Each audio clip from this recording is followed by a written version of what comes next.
Hi guys, Mark here on I Ride a Raleigh. We're going to look now at the second of two projects on Triumph 20s.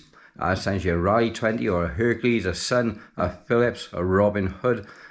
Any of the random Raleigh brands that Raleigh pushed as much as they could in the 70s to get this stalwart of a little bike pushed out. It was made everywhere around, including Canada, New Zealand, United States.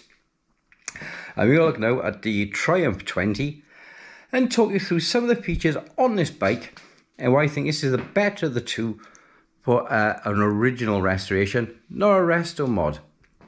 Okay, so coming in first then, we're looking at the handlebars on this particular bike.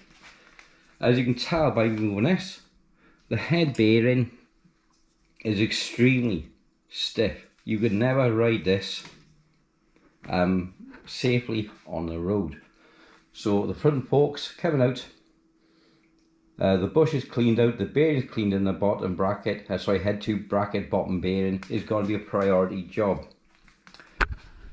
Now the priority job, handbrake cable, pivots working nice, but the cable itself is seized, there's no reaction from the rear brake.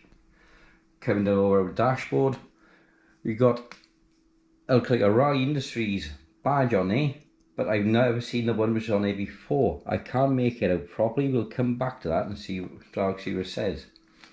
There is some pitting on the handlebars. This might clean up, it might not. We'll see how it goes. Evidence it would be in a girl's bike with her hairband still on the bike. Front brake is working nice. And so the gears, they didn't require any mods at all. Stiff but working. Okay, handlebar grips are good, they're not going to be replacing. That's good. Handlebars might not need some attention. I think this grip may need replacing as well. The stem is generally good. There is some pitting on there as well as on the bracket, but we'll get them into a bath and see how they come out. Yeah, there's a better look there at the pitting around the brakework. The levers are in much better condition than on the folding bike, so I'm saving some money there. I'm happy with that. As we come down into the fork lock or pivot adjuster, nearly the same colour as my finger. That's going to need some work, polishing up, maybe use a Dremel to try and get some of the rust off there. Generally the paint on the bike all over is in excellent condition. You can see the shine in that. I'm not taking a rag to it yet. This is how I got out the boot of the car after picking her up.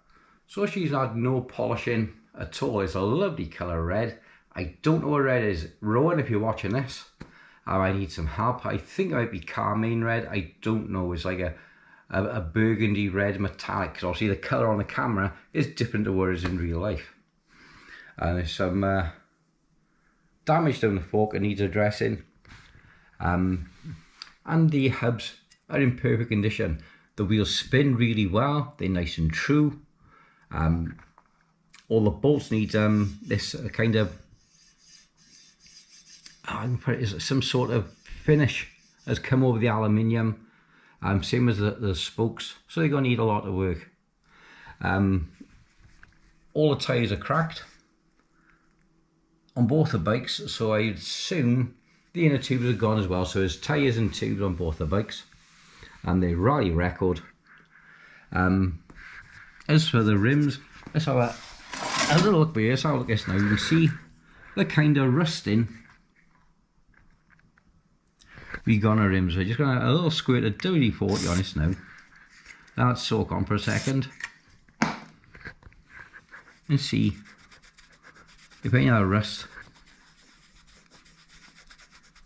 Yeah, got that.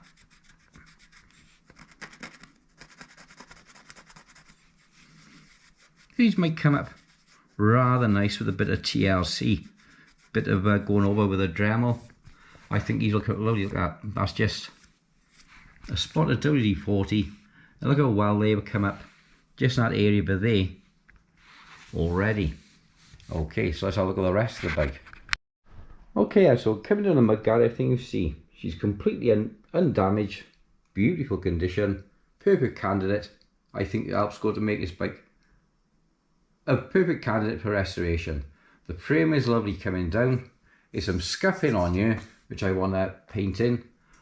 I can replace these stickers on here with ones from H. Lloyd. I've seen them. This one's going to be a bit more tricky. I think that's going to be a custom job, so I might just leave that one as it is.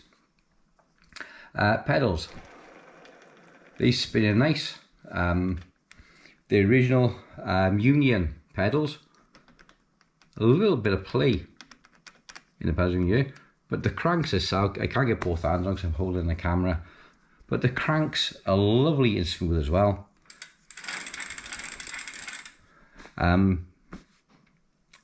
But the bearing is going to need some lubrication. The rear steering archer hub, and this is going to need some lubricating as well. I'm going to do the same as I've done with the other bike. I'm going to give it a soak in with WD-40 over a couple of days, get all the shit out and pour it all out. And then fill it up with some lawnmower oil, a nice grade. I need to get a syringe in order I can do the job and do a nice clean job. And clean as pivots as well. I hate these pivots being dry. I like to see these well lubricated. Damage to the rear chain. Mudguard stay, as you can see here, that's going to need pulling out. And apart from that, all the paintwork areas are in good condition. Again, all the handles are working fine. You can see how lovely and free that is, so there's no extra work required on there. Is it going to need some polishing on there as well? So there's going to be a lot of polishing and cleaning. In fact, on the frame there is evidence of the ivy that was growing through the frame when I collected it, or weeds grew up through the frame of the bike. So they were stood in a harsh environment. So the chrome to still look like that on the hub is rather good. So looking down the other side of the bike, you can see here it's got the Sturmey Archer rear reflector. Being a Triumph, it hasn't got the dyno hub. This has got the WA. The hub is marked the number 880 or 80-8, which is August 1980. This bike was particularly made. Again, you can see the cracking to the wheels, tyres, so it's definitely have tyres. The wheels are fade a little bit better on the back, but again, where they was down in the grass, you can see I really don't know how the wheels are going to come up. It's going to take a little bit of work. Something unusual on this bike I hadn't seen before. So again, I put out a rowing for this, so you can message below. All the ones I've seen have had a welded in kickstand underneath. So I'm thinking this is a Mark II. Being that she's an 80s model as opposed to late 60s, 70s, I think this is a Mark II. She's significantly lighter than the Stowaway with a permanently attached bottom bracket. This is a good, feels like to me, 6 pounds lighter than the other one. Okay, so cut up the saddle. The stem is in excellent condition. So I think of the two bikes, I can put them together and make one good bike.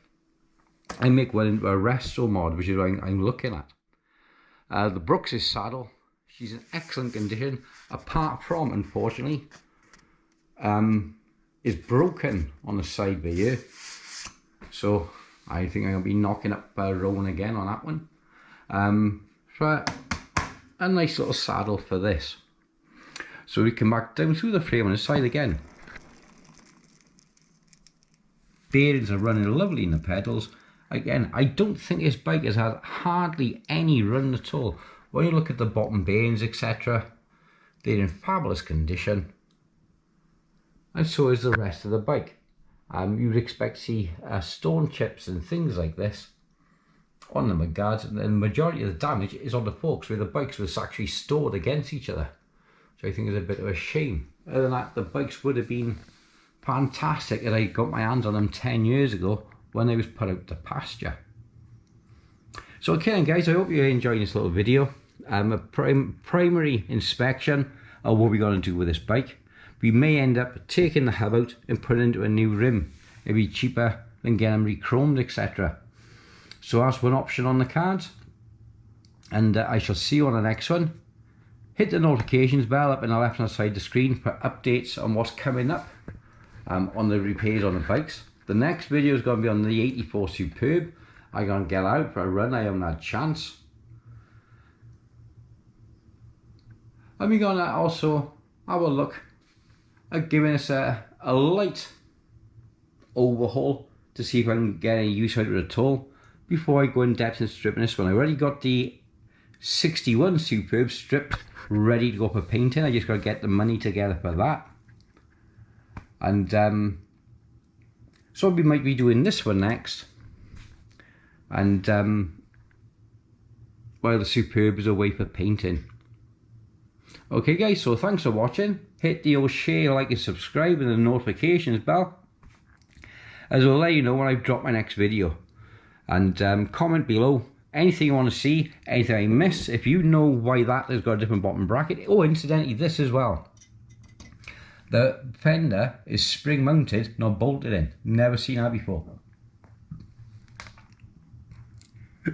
Excuse me, hiccups. So that's something new as well for me.